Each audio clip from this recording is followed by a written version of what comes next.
እኛ ማጆሪቲ ቮት ማይኖሪቲ ራይት አይደለም። የእግዚአብሔር እውነት የሰው ሁሉ እውነት መሆን አለበት ብለን ነው። ኢየሱስ ነው የሚያድነው። አሁንም የሚያድነው በመስቀል ላይ የተሰቀለው የሞተው ከሙታን የተነሳው በአብ ቀኝ የተቀመጠው ዳግመኛ የሚመጣው የናዝሬቱ ኢየሱስ ያድናል። አንዳች ነገር በህይወቱ እንደተጨመረለት ሰው በክርስቶስ ምክንያት የሚመጣበትን መከራ በደስታ በሐሴት ሊቀበለው እንደሚገባ ያስተማረው ራሱ ጌታ ኢየሱስ ነው። ሉቃስ ይመዝግበው እንጂ ማቴዎስ ይመዝግበው እንጂ የተናጋሪው ራሱ ጌታ ነው። መከራ ይመጣባችኋል ያለው ጌታ ደግሞ እንዴት ምላሽ መስጠት እንዳለባቸው ይናገራል። ስለዚህ ክርስቲያን ሁልጊዜም ቢሆን እኔ ባለሁበት ጊዜ እኔ በህይወት ሆኜ አሁን ዛሬ ጌታ ኢየሱስ ሊመጣ ይችላል ብሎ ማመን አለበት። እንደዛ ሲሆን ነው ተጠብቀን ተጠንቅቀን እንደ እግዚአብሔር ቃል አስበን የምንኖረው። ስለዚህ ወገኖቼ እግዚአብሔር ይወደናል። አንድ ልጁን ስለኛ አሳልፎ ሰጥቷል። እንድንጠፋ አይፈልግም። ስለዚህም እውነቱን አስታውቆናል። በጌታ ሆናችሁ በመከራ ውስጥ የምታልፉ ሰዎች ይህ ስለ ክርስቶስ ተሰጥቷችኋል። አትነጫነጩ፣ አታጉረምርሙ፣ እግዚአብሔር እንዳላያችሁ አታስቡ። የቤተሰብ ፊት መጨማደድ፣ ሌላውም ነገር በእግዚአብሔር ቃል የተጻፈ ነው። ቅድም ወንድሜ በደንብ አንስቶታል። ስለዚህ ይሄ የሚጠበቅ እንጂ ክስተት አይደለም። ስለዚህ በዚህ እግዚአብሔርን አመስግኑት።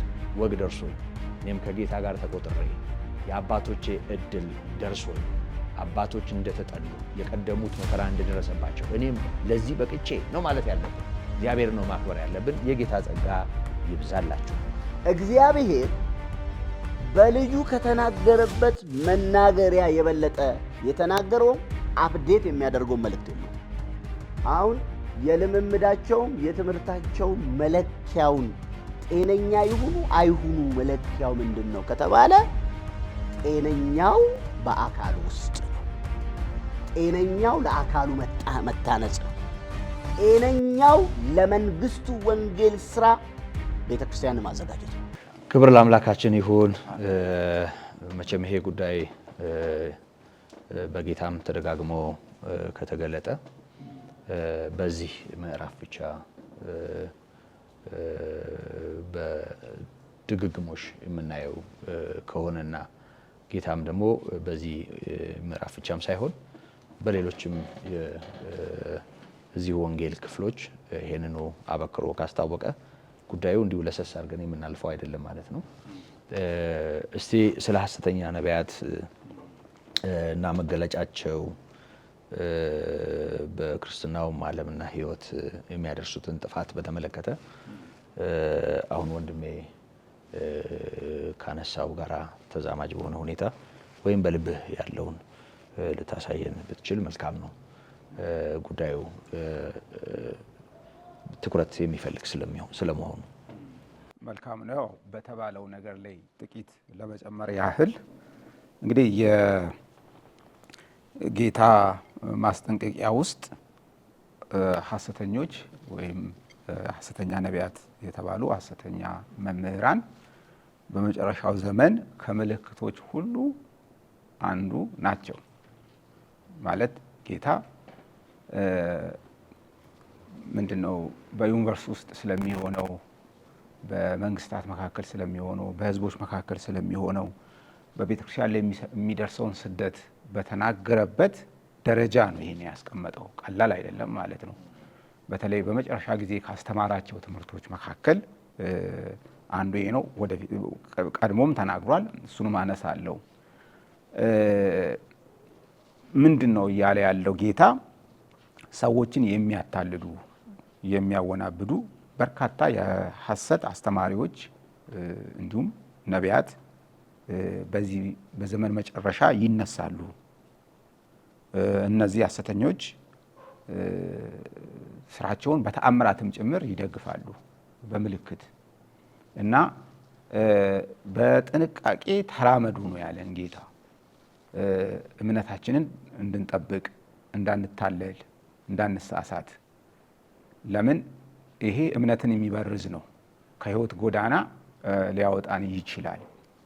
ነቢያት በእግዚአብሔር ቃል ውስጥ እንደምናውቀው እንግዲህ የሚያስተምሩ የሚገስጹ በተለይ በብሉይ ኪዳን ዘመን እግዚአብሔር ሲያዝን ሲቆጣ ደግሞ ህዝቡ እንዲጽናና ሲፈልግ የሚልካቸው የእግዚአብሔር ሐሳብ የተሞሉ እውነተኛ ነቢያት የምናውቃቸው ቅዱሳት መጽሐፍትንም ጭምር በእግዚአብሔር መንፈስ ተመርተው የጻፉ ከክርስቶስ መገለጥ በፊት እግዚአብሔር የተናገረባቸው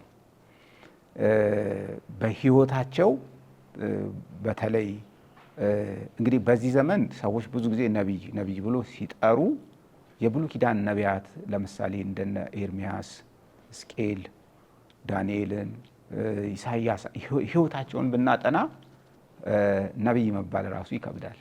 ማለት ያለፉበት መንገድ በጣም ከባድ ነው። ለምሳሌ ሕዝቅኤል ታሪኩን ብናይ ነቢይነት ምን ያህል እውነተኛ ነቢይነት ማለት ምን ያህል እንደሚከብድ እግዚአብሔር በእርሱ ሕይወት ውስጥ ነው ለእስራኤል ይናገር የነበረው። ለምሳሌ በኢየሩሳሌም የነበረው መቅደስ እንደሚፈርስ እግዚአብሔር ለመናገር ሲፈልግ መቅደሱ የእስራኤል የዓይን ማረፊያ ስለነበር የዓይን ማረፊያህን አነሳለሁ አለው። የእሱ የዓይን ማረፊያ ሚስቱ ናት። ሚስቱ ሞታ ከሞተችም በኋላ እንኳን እንዳያለቅስ አሳስቦት እግዚአብሔር በሕመምታ እንዲያልፍ በጎኑ ወደ 3 ዓመት ነው እንዲህ በአንድ ጎን እንዲተኛ 390 ቀን 301 ዓመት የተወሰኑ ቀናት ማለት ነው። ይሄን ሁሉ እንዲሸከም በኋላም ደግሞ ምግቡን ሲያዘጋጅ በዓይነ ምድር እንዲያዘጋጅ ጭምር ሲያዘው እንዲያበስል። ይሄ ምንድነው? ለእስራኤል እንዲናገር ማለት ነው። እግዚአብሔር በይሁዳ ላይ የሚወስደውን እርምጃ በነቢዩ በኩል ይናገር ነበር እና የእሱን ታሪክ ስናይ እውነተኛ ነቢያት የእግዚአብሔር አገልጋዮች ናቸው፣ ባሪያዎች ናቸው። ፈቃዳቸውን ፍላጎታቸውን ሁሉ የተዉ ማለት ነው እና የብዙ ነቢያት ማንሳት ትችላላችሁ። ብዙዎችን እናስታውሳለን። ሙሴም ስለ ሐሰተኛ ነቢያትና ስለ እውነተኛ ነቢያት ተናግሯል። እንዴት መለየት እንዳለብን በሕግ ውስጥ ጽፏል። ለምን? ከጥንት ዘመን ጀምሮ የእግዚአብሔርን ሕዝብ ከቀናው ጎዳና ወደ ጠማማው መንገድ እንደሚወስዱ ይታወቃል። በክፉ መንፈስ እየተመሩ በሐሰት ሐሳብና ትምህርት እየተመሩ የእግዚአብሔርን ሕዝብ ያውካሉ እና በጣም ከፍተኛ ጥንቃቄ ሊደረግበት ይገባል። ለምን? ከእውነተኛ እምነትና ትምህርት ወጣን ማለት ወደ ገደል ነው የምንሄደው። ጌታ ኢየሱስን እናጣለን። አንዳንዶች ቅድም እንዳነሳው በዚህ ዘመን ዝም ብሎ የሚያወናብዱ አሉ። የእግዚአብሔርን ሕዝብ ቅጣቱና ፍርዱ ብዙ ነው፣ ቀላል አይደለም። ደግሞ የሆነች ነገር ለማግኘት ነው፣ ስም ለማግኘት፣ ገንዘብ ለማግኘት። እነዚህ እኔ ከሃዲዎች ናቸው የሚመስለኝ። እግዚአብሔርን የሚያምኑ አይመስለኝም። በራሱ ሰው በሐሰት መንፈስ በሐሰት ትምህርት የእግዚአብሔርን ሕዝብ የሚያወናብድ በቀጥታ የዲያብሎስ ተወካይ ነው እንጂ አማኝ አይባል። እንደ አማኝ አቅልለን ማየት የለብንም። አስነዋሪ ነው ማለት ነው።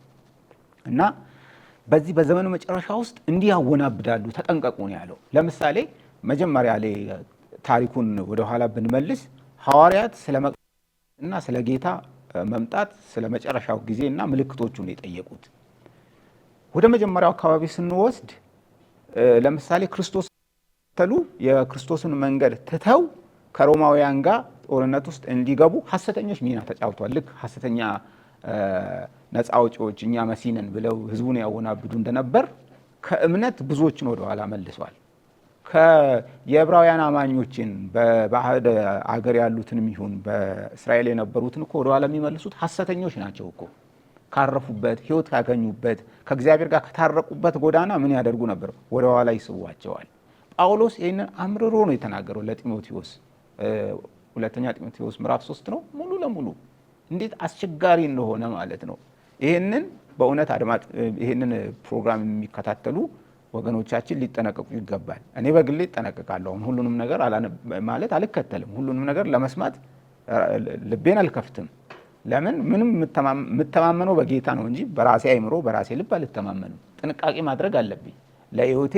ለምን? ለትምህርት ለሕይወት ጥንቃቄ አድርግ ይለው የለ ጳውሎስ ጢሞቴዎስንም ጭምር። ለራስህና ለትምህርት ተጠንቀቅ። በጣም ጥንቃቄ ያስፈልጋል። ያውም የኛ ማህበረሰብ ደግሞ ምን ይባላል? ያው በጂኦግራፊ አቀማመጥ ወይ በመልክዓ ምድር አቀማመጥ በምስራቅ ዓለም ያለ ህዝብ ሁልጊዜም በልዕለ ተፈጥሮ ላይ መደገፍ ባህሪ ያለው ይሄ ባህል ነው። ያውን ጠንቋዮች፣ አስማተኞች፣ የሚደግሙ መተተኞች እንደዚህ አይነት ነገር ማለት ነው እና ተአምራት ድንቅ ነገር መውደድ አለ። በምዕራብ ዓለም ያለው ህዝብ ደግሞ አይምሮ ላይ ያተኩራል፣ እውቀት ላይ ማለት ነው። ሁለቱም የራሱ የሆነ ጠርዝ አለው። ሁለቱም ለእግዚአብሔር አይገዛም። አንዳንድ ጊዜ አይምሮ በእኛ በአፍሪካ በዚህ በመካከለኛው ምስራቅ በሩቅ ምስራቅ የባዕድ አስተሳሰብ በተለይ ይሄ በክፉ መንፈስ የሚመሩ ሰዎች ክርስቲያን ከሆኑ በኋላ እንኳን በጣም ያውካሉ፣ ያስቸግራሉ፣ በክፉ መንፈስ እየተመሩ ማለት ነው። ጌታ ስለ እነዚህ ሐሰተኛ ነቢያት በማቴዎስ ወንጌል በተራራ ስብከት ቅድም ካነበብነው ቦታ ላይ እንዲህ ተናግሯል። እንዴት እንለያቸዋለን ለሚለው መለየት በጣም አስፈላጊ ስለሆነ ነው። ምዕራፍ 7 ቁጥር 15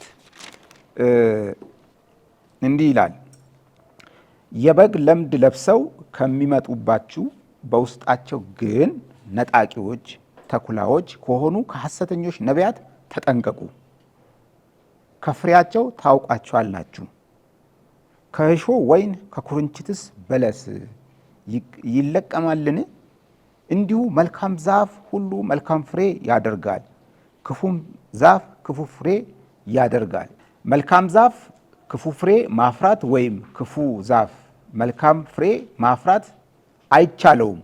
መልካም ፍሬ የማያደርግ ዛፍ ሁሉ ይቆረጣል፣ ወደ እሳትም ይጣላል። ስለዚህ ከፍሬያቸው ታውቋቸዋላችሁ ይላል። በፍሬያቸው ምን ማወቅ እንችላለን? አሁን በዓለም አቀፍ ደረጃ ሐሰተኛ ነቢያቶች ተነስተው አዳዲስ ሃይማኖት መስርተዋል፣ ከክርስቶስ ያልሆኑ ማለት ነው። በዓለም ደረጃ በጣም የገዘፈ ነቢይ ነን ብለው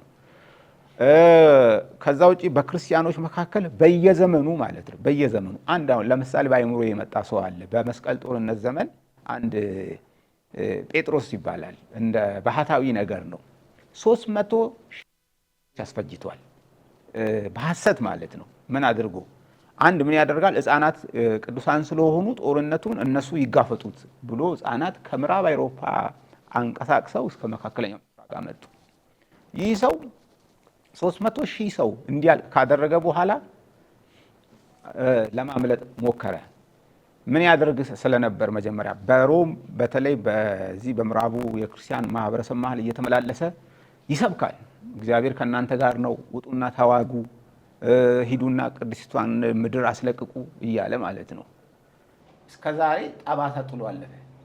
በሐሰተኛ መንፈስ ተገፋፍቶ ባታዊ ነን እንትን ነን የሚሉ በአውሮፓም በእኛም ሀገር በተለያየ ዘመን እያስቸገሩ ነው። ነቢይ ነኝ ብሎ ስሙን ብቻ ስለያዘ አይደለም የሚያስተምረው ትምህርት፣ የሚነዳበት መንፈስ፣ ዓላማውን፣ ፍላጎቱን ልክ ጌታ እንዳለው መለየት አለብን። አሁን ደግሞ በተለይ በምዕራብ አፍሪካ፣ በዚህ በምስራቅ አፍሪካ፣ በአሜሪካ፣ በተለያዩ ሀገሮች በእኛም ሀገር በክፉ መንፈስ እየተመሩ እንግዲህ ቤተክርስቲያን በዚህ ዘመን በየትኛውም ቦታ እንዲህ ገንጠል እያደረጉ ምን ያደርጋሉ? ያው መብቱ ነው። ሰው ይሰበስባል። ሰዎችን ለማሰባሰብ የተለያየ ትምህርት ይፈጥራሉ። የተለያየ ክፉ ስራ፣ የማታለል ተግባር እየሰሩ አሁን ጤና ያጡ ሰዎች፣ የተቸገሩ ሰዎችን ማትረፊያ ያደርጋሉ። በታመመ ሰው ያተርፋሉ። ጨካኞች ናቸው፣ ጌታ እንዳለ ማለት ነው። ጨካኞች ናቸው፣ ነጣቂዎች ናቸው። የሚሰሩት ስራ ማለት ነው። ራሳቸውን ማዕከል ያደርጋሉ። ለሰው ህይወት አይጠነቀቁም። አንድ አሜሪካን ሀገር አንድ ሰባኪ አለ፣ የታወቀ ነው። እንግዲህ አሜሪካ ባህል ይፈቅዳል ይመስለኛል። አሁን እኛ ለምሳሌ እገሌ አልንም። ብዙ ጊዜ እገሌ የሚባል ሐሰተኛ ነው፣ ሄዳችሁ የእሱን ትምህርት አትማሩ። እገሌ የሚባል ሐሰተኛ ነው፣ በዚህ በማስረጃ ያቀርባል። ብዙ ችግር የለም በእርግጥ በዛ ሀገር እንደዚህ ማለት ያስፈልጋል። በእኛም ሀገር ማለት ነው። ሐሰተኞች ሐሰተኛ በሐሰት እየሰሩ ስለሆነ ማለት ነው። ለምን በእውነት ይሸቅጣሉ። እነሱ የራሳቸውን ኪስ ለመሙላት ብቻ ነው ይህንን የሚያደርጉት። እንግዲህ እንዲህ ያሉትን ታግሰን ዝም ብለን ብንሰማ፣ ዝም ብለን ብንከተል ምን እንሆናለን? ለአደጋ እንጋለጣለን፣ እምነታችንን እናጣለን፣ ቤተክርስቲያን ትታወካለች። ስለዚህ ከዚህ እንዲህ ካሉት ተጠንቀቁ ብሏል ጌታ። ተጠንቀቁ፣ ልንጠነቀቅ ይገባል። እኛ ጌታችን፣ መድኃኒታችን፣ ሕይወታችን ኢየሱስ ክርስቶስ ነው። እርሱ ነው የእኛ መድኃኒት። አገልጋዮች ሕዝብን በእግዚአብሔር ቃል ለመምራት በመንፈሳዊ ነገር ለመምራት ነው ስራ የምንሰራው እንጂ ሰዎችን ወደኛ አይደለም የምናመጣው፣ ወደ እግዚአብሔር ነው። ሰዎች ከእግዚአብሔር ጋር እንዲታረቁ፣ አገልጋዮች እንዴት ሊያገለግሉ እንደሚገባ፣ ቤተክርስቲያን እንዴት ያለ ህይወት ሊኖራት እንደሚገባ የእግዚአብሔር ቃል ይናገራል። ከዚህ ያለፈ ነገር ሲመጣ ዞር በል ማለት ነው ያለበት አማኝ። ሊጠነቀቁ ይገባል ማለት ነው። ቸላ ማለት ጥሩ አይደለም። ቸላ በማለት ብዙ ትምህርቶች አሁን ኢምፖርት ይደረጋሉ ከሌላ ዓለም በየጊዜው ይመጣሉ። በስልጠና በትምህርት በድፍረት ሰዎች አሁን ሚዲያውም ስለሚፈቅድ እንደፈለገ የሚናገሩበት ጊዜ ነው። ስለዚህ ጌታ ደግሞ ምን ብሎናል? ስለምትሰሙት ነገር ተጠበቁ ብሏል። በጣም ተጠበቁ፣ ጥንቃቄ ያስፈልጋል። ዘሎ ከገባ በኋላ ሐሰት ወደ ህይወታችን ትምህርትም ይሁን ክፉ መንፈስ በጣም አስቸጋሪ ነው። እንደ ቀላሉ ህይወታችንን ማየት የለብንም። የሌላውን ሰው ጥቃት ብቻ አይደለም ማሰብ ያለብን። እኔ በክርስቶስ ደም የተገዛው ነኝ፣ ራሴን ልጠብቅ ይገባል። ኃላፊነት አለን በራሳችን ህይወት ላይ፣ ቸላ ማለት የለብንም። ስለዚህ ይሄ ቤተክርስቲያን በመጨረሻው ዘመን የሚገጥማት አንድ አደገኛ ነገር ነው። ከአደገኞችም አደገኛ ማለት ነው። ከውጭ ያለውን በሩቁ እንከላከለዋለን። ስደትም ቢሆን ቤተክርስቲያን ትቀበላለች። ይሄ ግን ከውስጥ የሚሆን ስለሆነ ማስተዋል አለብን። እኛ ለምንድን ነው ለረጅም ዘመን በጨለማ ስንኖር የነበረው? በሐሰተኞች፣ በሐሰተኛ ድርሳን፣ በሐሰተኛ ትምህርት ማንም ሰው በፈለፈለው በወለደው በልብ ወለድ አስተሳሰብ ማለት ነው። በወንጌል ላይ ሐሰትን በመጨመር በመደበላለቅ እውነትንና ሐሰትን መለየት እስኪያዳግተን ድረስ ኖረንበታል። ሁለተኛ እንዲህ ያለ ጉዳት ውስጥ መግባት የለብንም፣ ሞኝም መሆን የለብንም። ስለዚህ ተጠንቀቁ ማለት ይሄ በተለሳለሰ ቋንቋ የሚነገር አይደለም። መጠንቀቅ አለብን ጌታ ስላለን ማለት ነው። ክብር ለአምላካችን ይሁን። እንግዲህ ያው የጌታ ኢየሱስ ክርስቶስ ማስጠንቀቂያ ከመሆኑ ጋር ተያይዞ ሐሰተኛ ክርስቶሶችን፣ ሐሰተኛ ነቢያትን በተመለከተ በዚህ ምዕራፍ ተደጋግሞ ተነስቷልና በዚህ መጠን ማንሳቱ ተገቢ ስለነበረ ከሁለቱም ወንድሞቼ ጋራ ይህንን እውነት ታሳቢ ወይም ደግሞ መሰረት በማድረግ የተካፈልነውን ተካፍለናል። በመጨረሻ ከዚህ ርዕስ ወደ ቀጣዩ ከመሻገራችን በፊት አጽንኦት መስጠት ፈልጋለሁ። እኔም በተለይ ከሐሰተኛ ነቢያት ጋር ተያይዞ ወዳለው ነገር ስንመጣ የሐሰተኛ ነቢያት ጉዳይ ምን ያህል ፈታኝ ሆኖ መንፈሳዊውን ዓለም ሞጋች ሆኖ ከጥንት ጀምሮ እንደነበረ ለማስተዋል የነቢያቱን የትንቢት መጽሐፍ ማየት ተገቢ ነው። በተለይ ሕዝቅኤልና ኤርሚያስ ሐሰተኛ ነቢያት በሕዝቡ ላይ ያደረሱትን ጥፋትና ባህሪያቸውን በተመለከተ በሚገርም ሁኔታ ተናግሯል እና ቅድም ወንድሜ ደሬም አንስቶታል። ሐሰተኛ የሚያሰኛቸው ዋና ነገር ያው እግዚአብሔር ሳይልካቸው ከገዛ ልባቸው አንቅተው ወይም ደግሞ በሌላ መንፈስ ተነድተው ወይም ደግሞ ለገንዘብ በሚሆን ብልጠት የሚሰሩት እንደ ነቢይ ወይም እንደ እግዚአብሔር ሰው ለመቆጠር የሚያደርጉትን ነገር የሚገልጥ ነው ሐሳቡ። እና ወደ ኋላ ሄደን ስናይ ሰዎች ገንዘብን ለማትረፍ ሆን ብለው በብልጠት በሐሰተኛ ነቢይነት ይሰሩ እንደነበረ የሚያሳዩ ነገሮች አሉ። የነ በለዓም ስህተት በገንዘብ የመታለል ነው። ጳውሎስም ገንዘብን በተመለከተ ብዙዎች ገንዘብን ሲመኙ በብዙ ስቃይ ራሳቸውን ወጉ፣ ገንዘብን መውደድ የክፋት ሁሉ ስር ነው እንዳለ አንደኛ ጢሞቴዎስ ምዕራፍ 6 ላይ ሐሰተኞች ገንዘብን ማዕከል አድርገው ምድራዊ ትርፍ ለማግኘት ሆን ብለው በተንኮል የሚሰሩ ሊሆኑ እንደሚችሉ እናስተውላለን። ቅዱስ ጳውሎስ በዚህ በአንደኛ ጢሞቴዎስ ምዕራፍ 4 የመጀመሪያው አንቀጽ ላይ ያነሳው ነገር አለ። በውሸተኞች ግብዞች የተሰጠውን የአጋንንትን ትምህርት እያደመጡ ሃይማኖትን ይክዳሉ ይላል።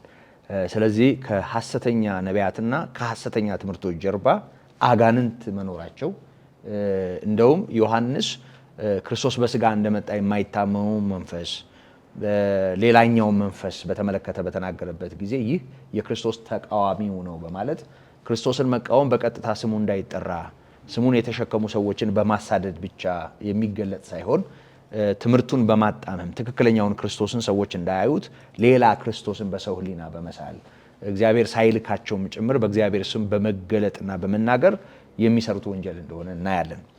ከዛ ባሻገር ኤርሚያስም ላይ እንደተገለጠው እግዚአብሔር ሳይናገር ከልባቸው አንቅተው ወይ ህልማቸውን ወይ ቅዠታቸውን ወደ ህዝቡ የሚያመጡና የሚመግቡ ህዝቡን በራሳቸው ህልምና ቅዠት ላይ የሚተክሉ ሰዎች ነበሩ።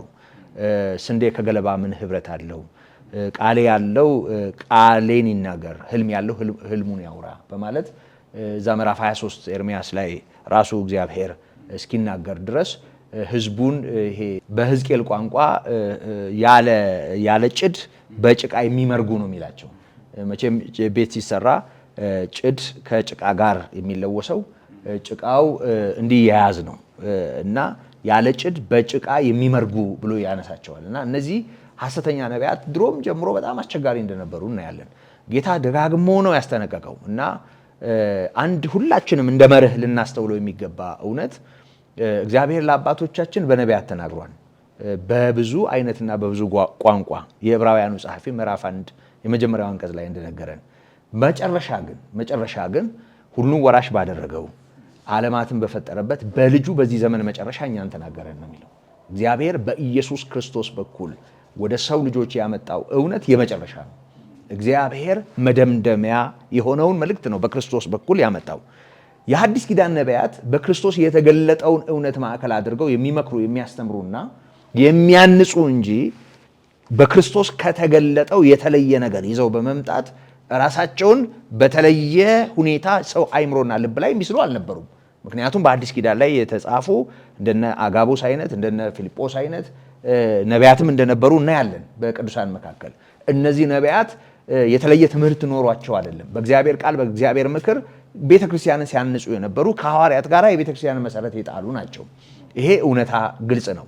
ከዛ ባሻገር ግን እግዚአብሔር ለአባቶቻችን በነቢያት ተናግሯል፣ በብዙ አይነትና በብዙ ጎዳና ተናግሯል። ለኛ ግን ሁሉ ወራሽ ባደረገው ዓለማትን በፈጠረበት በልጁ በዚህ ዘመን መጨረሻ ተናግሮናል ነው የሚለው።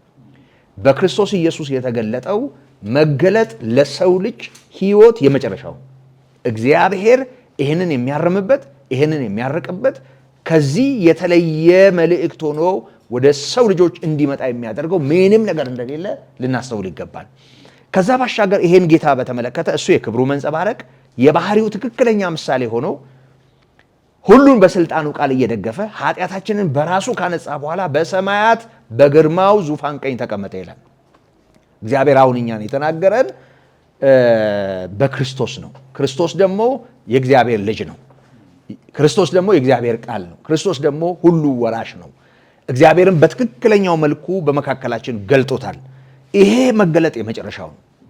ከዚህ መገለጥ ፈንገጥ ያለ ማንም ሰው ይዞት የሚመጣው መልእክት ቢኖር ጳውሎስ እንደተናገረው እኛ ከሰበክናችሁ የሚለየውን እኛ አይደለንም የሰማይ መልአክ ነኝ እንኳ ብሎ ቢመጣ የተረገመ ይሁን እኛም ብንሆን በማለት ያንን መልእክት የመቀልበስ እነሱም መብት እንደሌላቸው ጭምር ይናገራል።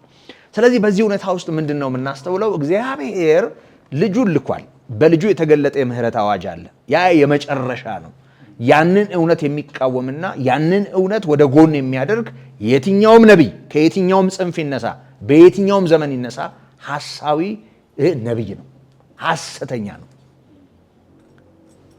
እኛ በክርስቶስ ኢየሱስ ከመጣው ወዲህ የመጡ ነቢይ ነኝ ያሉና ብዙዎችን ያስከተሉትን በተመለከተ ሐሰተኛ ነቢያት መሆናቸውን ነው የምናምነው። የእግዚአብሔር ቃል እሱን ነው የሚነግረን።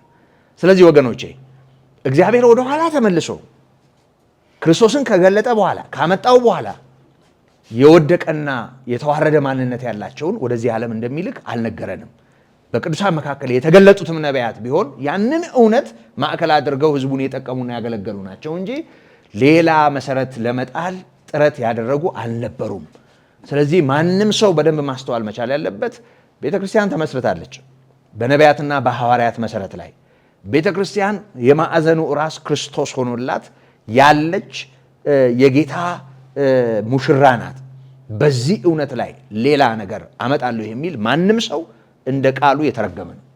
ስለዚህ ሁላችንም ቢሆን በተለይ ሐሰተኛ ነቢያትንና ሐሰተኛ ክርስቶሶችን በተመለከተ የእግዚአብሔር ቃል በተደጋጋሚ በራሱ በጌታችን በኢየሱስ ክርስቶስ የተገለጠውን በማስጠንቀቂያ መልኩ አቅርቦልናልና በጣም ልንነቃ ልንጠነቀቅ ለእግዚአብሔር ቃል ጆሮአችንን ልንከፍት የቃሉን ምክር በልባችን ልናስተውል እስኪ ለእግዚአብሔር ቃል እንሰጥና እግዚአብሔር አይታመን እንደሆነ ነው። እንደ ጠንቋይ እለት እለት የሆነ ነገር ፈልገን እየሄድን ወጥመድ ውስጥ ከመግባት እስኪ ወደ እግዚአብሔር ቃል ፊታችንን እናዙር። በመሰረቱ እግዚአብሔር ካልሰማ ነው አይሰማን። እንደሱ ነው እግዚአብሔር በነቢያት እንደሱ ነው ሲናገር የነበረው። ያልሰሙትን ሰዎች አልሰማቸውም፣ በመከራቸው ጊዜ ይፈልጉኛል እኔም በጥፋታቸው አላግጣለሁ ያለበት ጊዜ አለ። ቃሉን ወደ ጎን ላደረገ ግን ሲጨንቀው የሆነ መከራ የሆነ ችግር ሲገጥመው የትዳሩም የኑሮውን ጉዳይ ለማስፈታት እንዲህ በትበት የሚል ሰው በእግዚአብሔር ፊት በእውነት እንዴት ሊታይ እንደሚገባ ማስተዋል መቻል አለበት። እንስማው። እግዚአብሔር በልጁ የሰጠንን ሕይወት እናስተውል። ከእግዚአብሔር ጋር እንስማማ። ይሄን ወደ ጎን አድርገን የምንሰማው ነብይ፣ ይሄን ወደ ጎን አድርገን የምንከተለው ሌላ የለም። ይሄንን ልናስተውል ይገባናል። ስለዚህ እግዚአብሔር በልጁ የሰጠን የመጨረሻው ነው። ያ ማለት ምን ማለት ነው? እግዚአብሔር ፍጹም የሆነውን ልኳል። በእርሱ ተናግሮናል። በእርሱ የተነገረንን እናዳምጥ፣ ከክፉ ሁሉ እናመልጣለን። መልካም እንግዲህ ከዚህ በመቀጠል ጌታ ኢየሱስ ክርስቶስ በዚሁ አንቀጽ ላይ እንደ መጨረሻው ዘመን ምልክት ያስቀመጠው ነገር አለ። ለአሕዛብም ሁሉ ምስክር እንዲሆን ይህ የመንግስት ወንጌል በዓለም ሁሉ ይሰበካል፣ በዚያን ጊዜም መጨረሻው ይመጣል ይላል።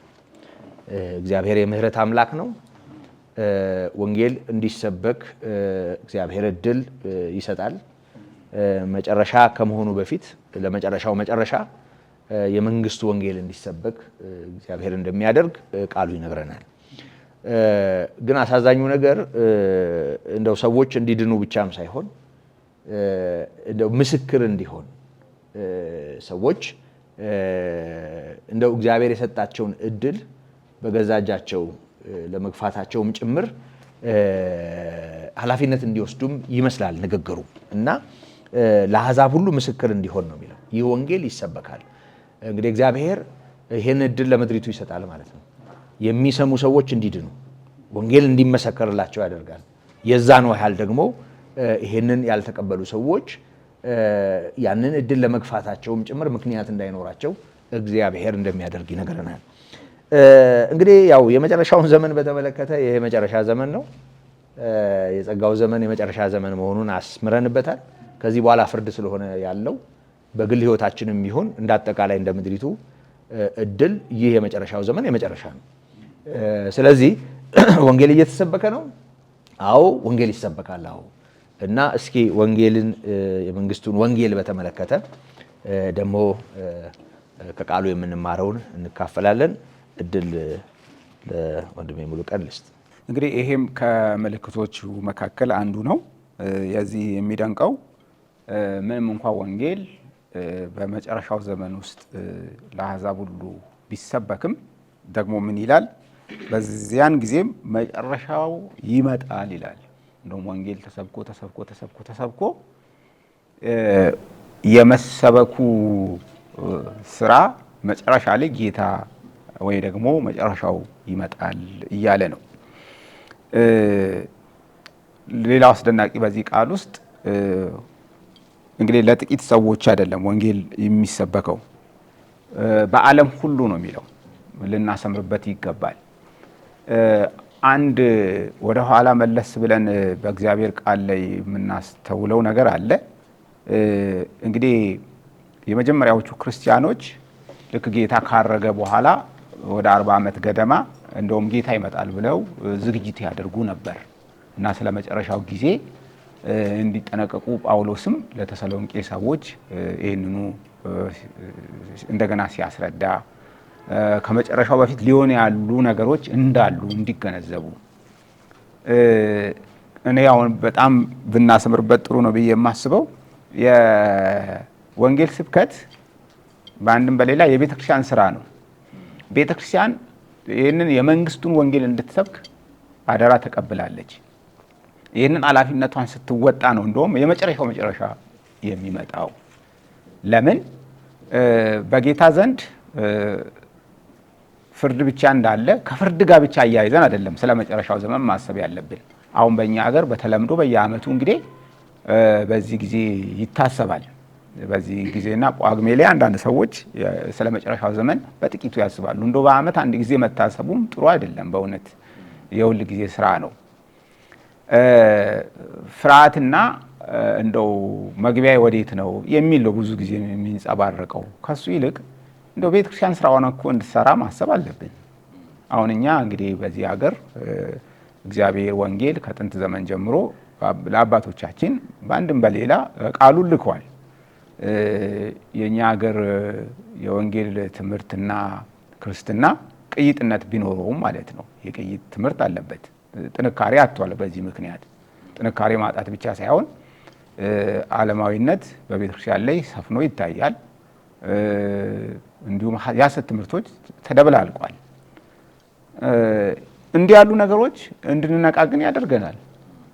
ስራችንን እስቲ ሰርተናል የሚል ማለት ነው። የመንግስቱ ወንጌል እኮ የቤተክርስቲያን ስራ ነው። አንድ እኔ መጀመሪያ ትምህርት ቤት ስገባ አእምሮ ውስጥ አንድ ካነቃኝ ነገር ውስጥ ማለት በእውነት በእግዚአብሔር ፊት መመስከር ጥሩ ነው። እንደው እኛ ብቻ ነን ትክክል ጠይቅ ነበር።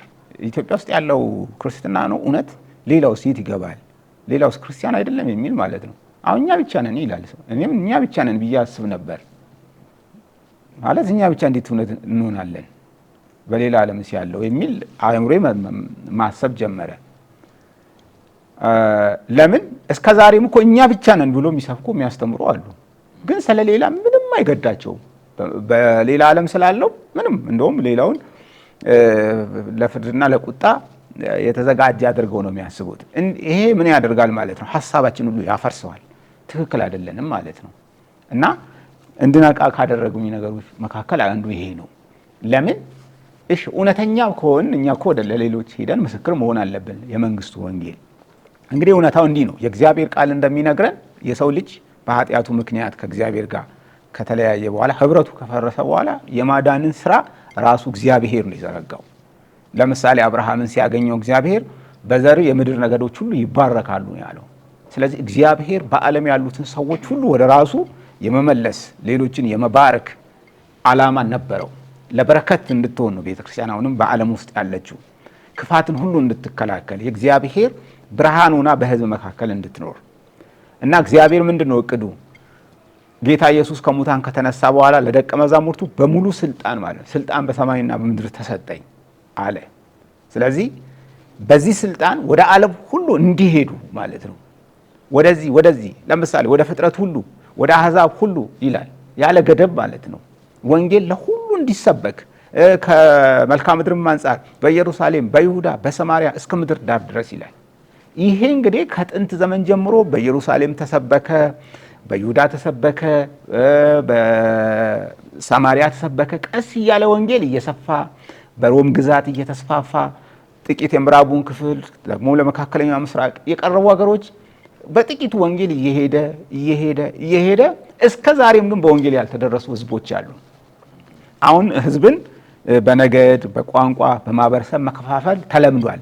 በዚህ ዘመን ወደ 17280 ገደማ የህዝብ ክፍል አለ ተብሎ ይታመናል። በዓለም ላይ ከ2000 በላይ ቋንቋዎች አሉ። አረ በጣም ብዙ።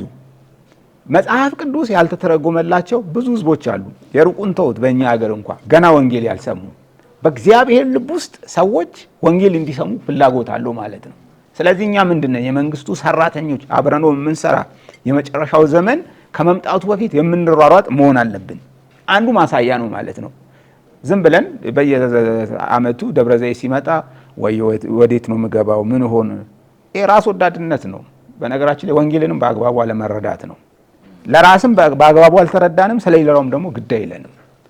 በመጨረሻው ዘመን ወንጌል ለመላው ዓለም ህዝብ እንዲደርስ የእግዚአብሔር ቃል ያስተምረናል። በየዘመኑ ትውልዶች እየተማሩ መጥተዋል። ብዙ ትውልድ አልፏል። አሁንም ያልደረሳቸው አለ። ልክ ሁሉም ጋር ሲደርስ ያኔ መጨረሻው ይሆናል እያለ ነው። እና በዚህ ስራ ውስጥ ቤተክርስቲያን ልትሳተፍ ይገባል ሳይሆን ዋና ሰራተኛ ናት። ቤተክርስቲያን በቃሉና በመንፈሱ ላይ ተመስርታለች፣ ተተክላለች። ለክርስቶስ ምስክር መሆን አለባት። አሁን ለሌሎች መራራት አለብን፣ ሌሎች ወደዚህ ብርሃን እንዲመጡ ማለት ነው። ክርስትና በዚህ ጊዜ ምን ያህል ፐርሰንት አለው በዓለም ላይ ከተባለ ወደ 33% ገደማ ነው በስፋቱ ማለት ነው።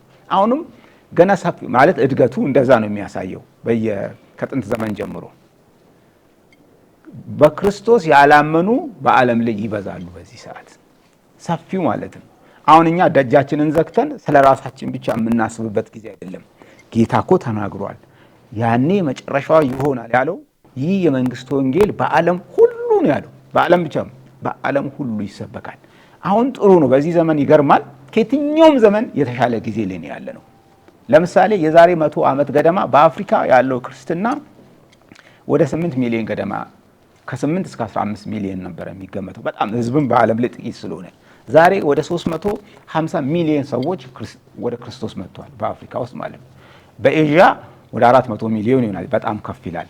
ሰፋፊ እንደነ ፊሊፒንስ ስላሉ ማለት ነው ያው ክርስቲያን ይባላሉ። በአውሮፓ በተወሰነ መንገድ እያሽቆለቆለ ነው።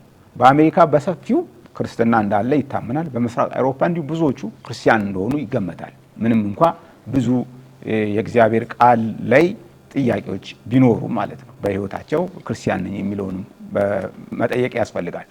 በየቀኑ አዳዲስ መጽሐፍ ቅዱስ በየቋንቋ ይተረጎማል።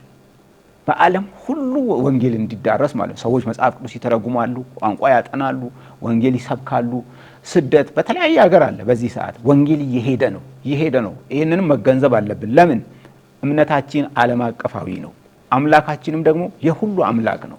ሁሉ ለሱ ይገባዋል። ሁሉም ህዝብ እንዲድን። ለምን? ኢየሱስ የዓለም መድኃኒት ነው። የኢትዮጵያውያን መድኃኒት ብቻ አይደለም። የሆነ የሃይማኖት ክፍል የገሌ የሚባል የሃይማኖት ክፍል ብቻ አይደለም። የመላው ዓለም ጌታ ነው። እሱ መድኃኒት ነው። ለሁሉ የሚበቃ ህይወት ነው።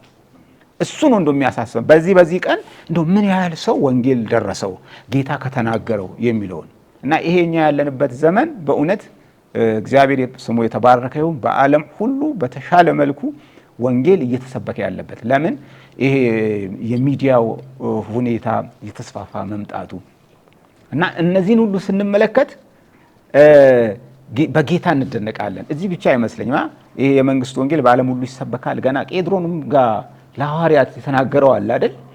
እኛ ምስክር ነን ለጌታችን። በእውነት ጌታ እንደተናገረው ጌታ ትንቢት እኮ ነው። ይሄ ፍጻሜ ያገኘ በዓለም ሁሉ ወንጌል ይሰበካል። ዛሬ አሁን እዚህ ጋር ሆነን የምንናገረው በሚዲያ የኛ ሚዲያ በዚህ በምስራቅ አፍሪካ በመካከለኛው ምስራቅ አብዛኛውን ቦታ ያካልላል። ቴሌቪዥኑ እንኳን ማለት ነው።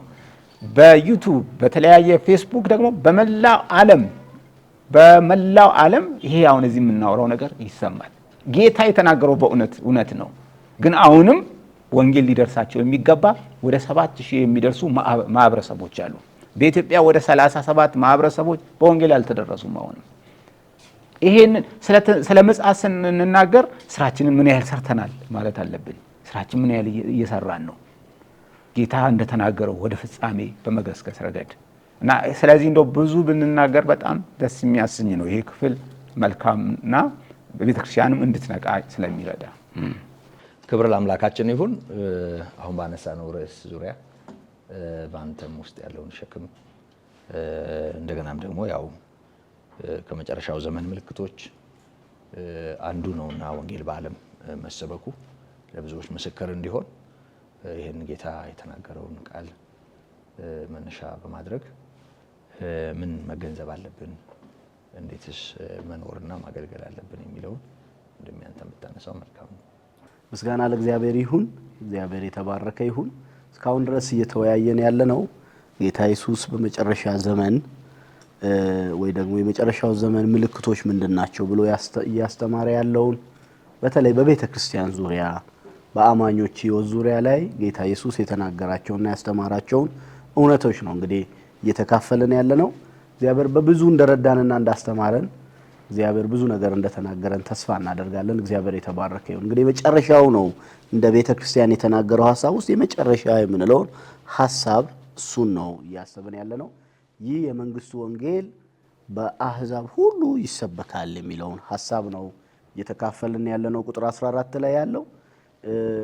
ስለዚህ ቤተክርስቲያን በዚህ ምድር ላይ ለመኖሯ ወይ ደግሞ ቤተክርስቲያን ከሚያደርጉ እውነቶች መካከል ያመነችውን ጌታ ማምለኳ ብቻ ሳይሆን ያመነችውን ጌታ ያደረገላትን ነገር በየቦታው በየሀገሩና በየአካባቢው ይህንን እውነት መናገር ነው። ቤተክርስቲያን ወንጌል መመስከር፣ አማኞች በስራ ቦታቸው፣ በትምህርት ቦታቸው፣ በሚኖሩበት ማህበረሰብ በእግዚአብሔር ኃይልና ጸጋ ወደማያውቁት ማህበረሰብ፣ ወደማያውቁት ቋንቋና ወደማያውቁት ነገድ እየሄዱ ወንጌልን መስበክ፣ ወንጌልን ላልሰማ ህዝብ ማሰማት የቅዱሳን የቤተ ክርስቲያን መኖር ዋነኛ ስራዋ ነው ማለት ነው። ስራ ነው። ትልቅ የስብከተ ወንጌል ስራ እንደው ደከም ያሉ ሰዎች ተመልምለው የሚገቡበት ሳይሆን የጌታን በጎነት የተቀበሉ ሁሉ ለዚህ ተልእኮ የተላኩ ሰዎች ናቸው እና ትልቅ ስራ ነው። የመጀመሪያዊቱ ቤተ ክርስቲያን በተለይ በሐዋርያት ዘመን በዘመነ ሐዋርያት ውስጥ የመጀመሪያዊቱ ዓመታት ሐዋርያት እዛው ኢየሩሳሌም አካባቢ ነው ነገሮቻቸውን ደምድመው የተቀመጡት። አሁን እንግዲህ ላነሳ የምፈልገው ሐሳብ እግዚአብሔር ይህንን የዘላለም ሐሳቡን የሚያስፈጽምበት መንገድ አያጣም የሚለውን ማንሳት አለብን።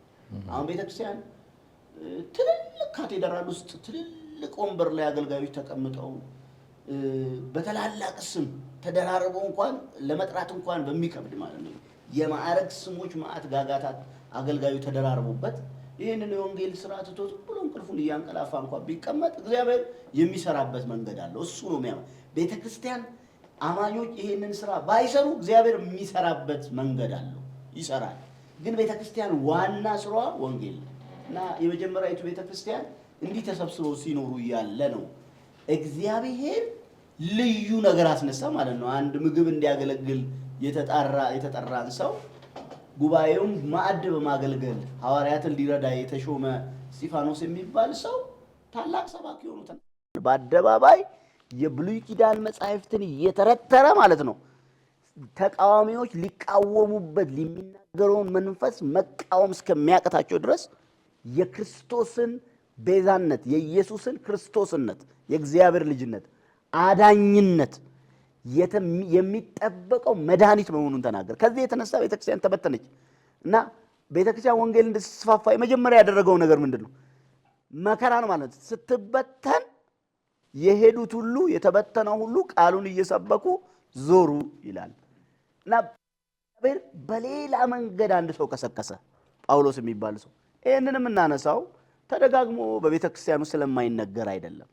የእግዚአብሔር መንግስት በጣም ጥቂት በሚባል ገበሬ የሆኑ አሳ አጥማጅ የሆኑ ቀራጭ የሆኑ ተራ የሚባሉ ሰዎችን ነው እግዚአብሔር ይሄንን እውነት እንደ ሰው አይን እዚህ ግባ የማይባሉ ሰዎች የሃይማኖት ዝንባሌ የሌላቸውን ሰዎች ነው ይሄንን ወንጌል ሰጥቶ ይሄንን እውነትና አደራ ሰጥቶ ጌታ ኢየሱስ ሄደው እና ትልቅ ነገር ነው ማለት ነው የወንጌል ጉዳይ። እና በማን ሊሰራ ይችላል ከተባለ በማንም ሰው ላይሰራ ይችላል። ባመነ ሰው ሁሉ ግን መስራት ይችላል እግዚአብሔር የወንጌልን ስራ ባመነ ሰው ሁሉ። እና የአሕዛብ ቤተክርስቲያን በጳውሎስ አገልግሎት ተወለደ። እንዲህ ያለ ሰፋ። መንፈስ ቅዱስ በቤተክርስቲያን ውስጥ በአማኞች ህይወት ከሚሰራው ትልቅ ስራ መካከል አንዱ ኢየሱስ የሰራልንን ስራ ምስክሮች እንድንሆን ነው የሚያደርገን። የእግዚአብሔርን በጎነት የምንናገር እውነተኛ ካህናት መሆናችን የሚረጋገጠው ወንጌል መናገር ነው። ለመሆኑ ግን ወንጌል ብዙ ነገር ይባላል። እንግዲህ ሰው ስለ ውሃም ስለ አፈርም ስለ እስራኤልም ስለ ቀድሞ ነገርም ስለ ምንግም ተናግሮ ወንጌል ነው ይላል። ወንጌል ምንድነው ነው? አሁን እሱም ማንሳቱ ጥሩ ነው ማለት ነው። ወንድማችን ብዙ ነገር ስላነሳ ወንጌል ያልተደረሰ ህዝብ አለ፣ ምን ያልተደረሰ ህዝብ አለ፣ ቁጥሩ ይሄ ነው ምናምን ስንል ምን እያልን ነው? እያልን ያለነው በቅዱሳት መጻሕፍት ቋንቋ ወይ ደግሞ ቅዱሱ መጽሐፍ የሚናገረውን እውነት መሰረት አድርገን ስለ ልጁ ስለ ክርስቶስ በክርስቶስና ከክርስቶስ የተነሳ የሆነውን ነገር ለሰው መናገር ማለት ነው። ወንጌል ይሄ ነው። ወንጌል ስለ ልጁ ስለ ኢየሱስ ክርስቶስ ነው ይላል። አዎ እውነት ነው። ኢየሱስ ስለሰራው ስላደረገው ነገር በኢየሱስ ከኢየሱስና የኢየሱስ የሆነውን ነገር ሰው መናገር ሲጀምር ወንጌል ተናገረ ይባላል። ሃይማኖታዊ ምጉቶች ወንጌል አይደሉም። ሃይማኖታዊ ምጉቶች እውነት ነው ወደ ወንጌል ሰውን ለመምራት ሊጠቅሙ ይችሉ ይሆናል። ዋና ግን ወንጌል ምንድነው ከተባለ ለኃጢአተኛ ዓለም መድኃኒት ክርስቶስ ተገልጧል። እርሱም በመስቀል ላይ ቤዛ ሆኖ ሞቷል። ደግሞ ከሙታን ተለይቶ ተነስቷል፣ በአብ ቀኝ ተቀምጧል የሚል የእውነት ምስክርነት ማለት ነው። ኢየሱስ ክርስቶስ ያድናል የሚለው መልእክት ማለት ነው። ከኃጢአት፣ ከሰይጣን፣ ከዓለም፣ ከሞት ያድናል። የናዝሬቱ ኢየሱስ በመስቀል ላይ የተሰቀለው ያድናል ብሎ መስበክ ማለት ነው። ቤተ ክርስቲያን ይሄንን ለመስበክ ነው የተጠራችው። አንዱ የሰበከችውን ታጠምቃለች፣ ታስተምራለች፣ ያስተማረችውን ታጠምቃለች። የተጠመቁት የተማሩት ደቀ መዝሙር እንዲሆኑ ታገለግላለች። እና በማያቋርጥ ሂደት ውስጥ ነው የምትሄደው። ትመሰክራለች፣ ያመኑትን ትቀበላለች፣ ከዛ ታስተምራለች፣ ከዛ ደቀ መዝሙር ታደርጋለች። የእግዚአብሔር መንግስት ስራ በእንደዚህ አይነት ብዜት ነው እየቀጠለ የሚሄደው። ታዲያ አንድ ነገር እንናገር። ወንጌል ብሔር ቆጥረን የምንናገረው እውነት አይደለም። ወንጌል በአካባቢ ገድበን የምናውቀው የሰው እውነት አይደለም። ወንጌል የሰው ሐሳብ መላምትና ልቦለድ አይደለም። የእግዚአብሔር ዘላለማዊ እቅድ የተፈጸመበት የልጁ የኢየሱስ ክርስቶስን ስራ ለሰው መናገር ነው እና ሰዎች ወንጌል እንዲሰሙ ማድረግ አንድ ነገር መሆን ማለት ነው። የእግዚአብሔርን በልጁ የሰራልንን ውለታ በጎነትን መናገር ማለት ነው። እግዚአብሔር አድርጎልኛል። ደጋግመን በራሳችን መንገድ መናገር ነው። እኔ ኢየሱስን የማገለግለው ወይ ደግሞ ስለ ኢየሱስ የምናገረው ኢየሱስ ለኔ ስላደረገ ለኔ የሆነውን ኢየሱስ የሆነውን ሌላ መሆን ስለማይችል ነው ማለት ማይተካ እውነታችን ነው። ክርስቶስ የተሰቀለውን ኢየሱስን መስበክ፣ ከሙታን የተነሳውን ኢየሱስን መስበክ፣ የዳዊት ልጅ የሆነውን ኢየሱስን መስበክ፣ የእግዚአብሔር ልጅ የሆነውን ኢየሱስን መስበክ፣ በአብ ቀኝ የተቀመጠውን ኢየሱስን መስበክ። ኢየሱስን መስበክ የወንጌል ዋና መልእክት ነው። ዋና ነገር ኢየሱስ ነው። በኢየሱስ ከኢየሱስና ስለ ኢየሱስ የሆነውን ነገር መናገር ከምንናገረው ዋና ነገር እንደውም ይሄ ነው ዋናው ማለት ነው። አሁን ምልክቶቹ ሁሉ ለምሳሌ ይገሏቸዋል፣ አሳልፎ ይሰጧቸዋል፣ ያንቋሽሿቸዋል። እነዚህ ሁሉ የዳኑትን ሰዎች ስለመጠበቅ ጌታ የተናገረው ነው። ይሄኛው ግን ያልመጣና ግባ ቶሎ ግቡ ማለት ነው። ጌታ እንደውም እንዲህ ብሏል፣ ከዚህ በረት ያልሆኑ በሌላ በረት የሆኑ በጎች አሉኝ ብሏል። ማለት ሌሎችን መጥራት ማለት ለዚህ እውነት ለዚህ ሐሳብ አቤሳባቸውን በወንጌል እውነት መጥራት ማለት ነው። ኑ ግቡ፣ ኑ ዳኑ፣ ኑ ረፉ ብሎ መናገር ማለት። ስለዚህ ቤተ ክርስቲያን በዚህ የመጨረሻ ዘመን እጇን አጣጥፋ ነጠላዋን አደግድጋ ወይ ደግሞ በሮቿን ዘግታ የመጨረሻ ዘመን ነው ብላ ጥቁር ለብሳ እየየ የምትልበት አይደለም። ይሄ ዘመን እየሰራች የምትጠብቅበት ነው። እየሰራች ማለት ነው። ረጅም ርቀት ሩጫ አለ፣ ማራቶን የሚባል እና እነዚህ ሯጮች ይሮጣሉ። 42 ኪሎ ሜትር ነው ከፊት ለፊታቸው የሚታያቸው እና መንገድ ላይ ውሃ የተቀመጠበት ነገር አለ። ለአፍታም ቆም አይሉም፣ እየሮጡ ነው አፈስ የሚያደርጉት። ቤተ ክርስቲያን ማለት ነው ወደ መጨረሻው እየሮጠች የምትሰራው ስራ ማለት ነው። ወደ ዋናዋ መሲዋ እኮ መጣ። ንጉሱ ሊመጣ ነው ተመልሶ በነጭ ዙፋን ላይ ሊመጣ ነው። ምድር አስተማማኝ በፊቱ ክብር የማይኖራት ሰማይ የሚቀልጥለት ሊመጣ ነው። አሁን ይመጣላታል። ሙሽራዋ ሊመጣ ነው ሊወስዳት። እሱን እየጠበቀች ደስ እያላት የምትሰራው ስራ ነው። ደስ እያላት እየጓጓች ማለት ነው። ኑ ዳኑ፣ ኑ ግቡ። ምን ምክንያቱም እሱ ተበልቶ የማያልቅ የእግዚአብሔር ማዕድ ነው። እሱ ተጠጥቶ የሚያረካ እየተጠጣ የሚጠማ የህይወት መጠጥ ነው ኢየሱስ። እና እሱን ነው መስበክ ያለብን። እሱ የእግዚአብሔር ልጅ ኢየሱስን ለምንድን ነው ኢየሱስ የምንለው? መጽሐፉም ስለ ኢየሱስ ነው። ህይወታችንን የለወጠው ኢየሱስ ነው። ዘመናችንን ያደሰው ኢየሱስ ነው። ኪዳን እኮ አሮጌና አዲስ እንኳን የሆነው በኢየሱስ ነው። ዋና ነው ኢየሱስ። ወንጌል ዋና ነው። ዋና የቤተ ክርስቲያን ሹመት አይደለም። ዋና አገልጋይ አይደለም። ዋና ስርዓት ወግ ምናምን አይደለም። ዋና ክርስቶስ ነው። የኢየሱስ ወንጌል ነው። እና ቤተ ክርስቲያን ይህን መልእክት የምትሰሙ የእግዚአብሔር ቤተሰቦች፣ ወንጌል ሰማን የምትሉ የት ነው መግቢያዬ ከእንግዲህ ወዲህ እያላችሁም ደግሞ የተሳቀቃችሁ መግቢያችሁን ለማወቅ ከፈለጋችሁ የገባውን ተከተሉት። የገባውን መከተል ነው። መግቢያውን ማወቅ የሚፈልግ የነው መግቢያዬ የምትል ከሆነ ማንን ተከተልክ የሚል ጥያቄ ነው የምንጠይቀው። የተከተሉትማ ሩጫዬን ጨርሻለሁ፣ ሃይማኖቴን ጠብቄያለሁ ብለው እኮ ክብር ነው የጠበቁት፣ አክሊል ነው የጠበቁት። እና ተስፋም ሲሰጡ ራሱ ለኔ ብቻ አይደለም እንደኔ ላሉት ነው ብለው እኮ ነው።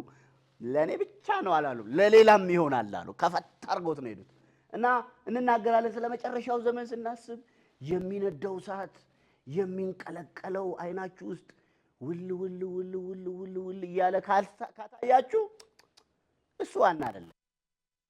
አይመለከተንም ደግሞ ዋና ማለት አይመለከተንም ዋና አይደለም ማለት የእሳቱ ግለትን ማለት ነው። በደስታ የሚሞላ የክብር ጌታ አለ ማለት ነው።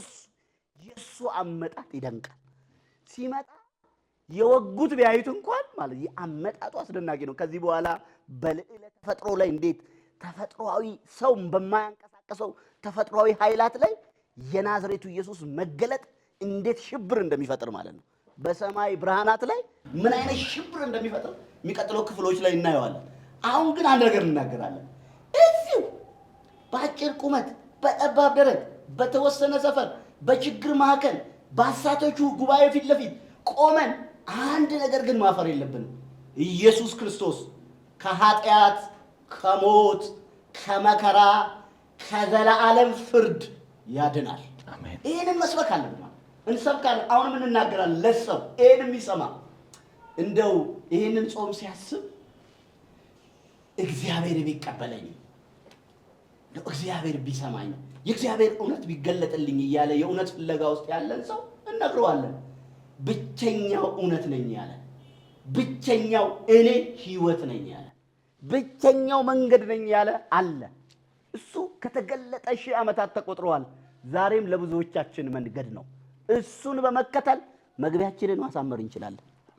የመንግስቱ ወንጌል ይሰበካል። ይሁን ሰብካለን።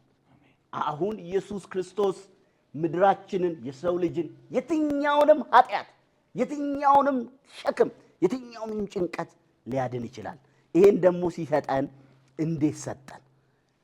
በሰማይ አለ ጌታ ስልጣን ሁሉ የማቴዎስ ወንጌል ምዕራፍ 28 ቁጥር 18 ላይ ስልጣን ሁሉ በሰማይና በምድር ተሰጠኝ ካለ በኋላ ሂዱ ብሎ ነው የላከን።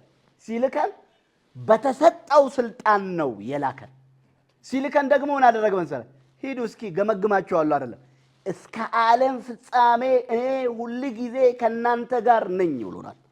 እና ቤተ ክርስቲያን ብቻዋን እንድትሰራ ሳይሆን የአብን ፍቃድ ያገለገለው የናዝሬቱ ኢየሱስ በስሙ ኃይል በማዳኑ ብርታት ከኛ ጋር ይሰራል።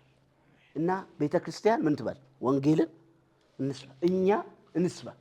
በስራ ቦታ፣ በትምህርት ቦታ፣ በጉርብትና፣ በማህበራዊ ኑሮ፣ በምናውቀው ማህበረሰብ፣ በማናውቀው ማህበረሰብ ለእግዚአብሔር የተናቀ ህዝብ የለም፣ የከበረ ህዝብ የለም። የሚከብረውም የሚወደድበትን መንገድ ፈጥሯል እግዚአብሔር። ልጁን ኢየሱስን እንስበክ። ክብርና ምስጋና ኃይል ለአምላካችን ይሁን። እግዚአብሔር ይመስገን ጌታ ምሕረቱን አብስቶልን። እንግዲህ ማቴዎስ 24 ላይ ያለውን ጌታ ኢየሱስ ክርስቶስ ስለ መምጣቱና ስለ ዓለም መጨረሻ ደቀ መዛሙርቱ ለጠየቁት ጥያቄ ምላሽ የሰጠባቸውን ምልክቶች መነሻ በማድረግ የሕያው አምላካችንን ቃል ተካፍለናል።